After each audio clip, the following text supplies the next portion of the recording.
धंस जालांबाय दङ बहाबा इउटिउबारफ्रा आंखौ मोनसे खोथा बुंनो होनो नागिरदोंमोन आं बुंलांखानोसै आरोखि दे गोबां इउटिउबार दंसै जोंनियाव क्लास 8 आव फरायनाय गथ'आबो इउटिउब चेनेल दंसै क्लास 9 10 11 12 नोंगोना फेसबुक दङ इउटिउब चेनेलबो दङ बै इउटिउब चेनेलाव जोङो मा भिडिअ आपल'ड खालामो फेसबुक नोंनि फेसबुक एकाउन्टआव जों मा फट' आपल'ड खालामो नोङो नाय गुबुन जाथिनि गुबुन हारिनि गथ'फोरखौ हारसाफोरखौ नाय बिसोर इडुकेसननि सोमोन्दै भिडिअ आपल'ड खालामो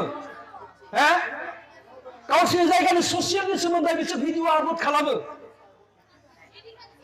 इक'नमिक्सनि सोमोन्दै भिडिअ आपल'ड खालामो जोङो मा आपल'ड खालामो मैया फुजायाव सोर सेंग्रा सिख्लाया हमनानै बुजानाय बे भिडिअखौ लानानै आपल'ड खालामो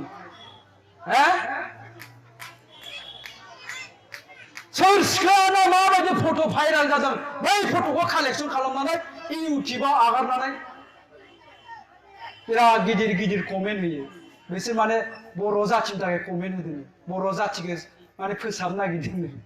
माबोरै बिदिजों हायो बे दायथ'आ नोंनि बे खामानिया नोंनि क्लास 9 आव फरायनाय 10 आव फरायनाय गथ'फोरनि बिबान नामा नङा बेजों जोङो समाजखौ फोसाबनो हायाखै बरन्स बियो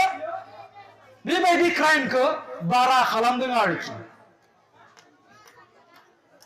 दा ओंखायनो आङो बिथांमोनखौबो खावलायगोन दिनै जोङो बिनि सोलाय नोङो समाजनो माबा मोनसे मोजां मेसेज होनो हानाय मोनसे भिडिअ आपल'ड खालाम मोनसे आपडेट स्टेटास आपडेट हो नोङो बेजों जोङो सोरबा सासेखौबाबो हयथ' मोजां खालामनो हागौ सोरबा सासेखौबाबो हयथ' जोङो मोनसे खामानियाव थुलुंगा होनो हागौ खिन्थु जोङो बै सोरबा हिनजाव खावनानै हमजानाय सोरबा हिनजाव लांखारनायनि हमजानाय बैफोरनि भिडिअखौ आपल'ड खालामनानै बिनिफ्राय जोङो जाथि हिसाबै जेबो लाब जाया आरो नोंहाबो जेबो लाब जाया आं बेखौ खावलायदों आरो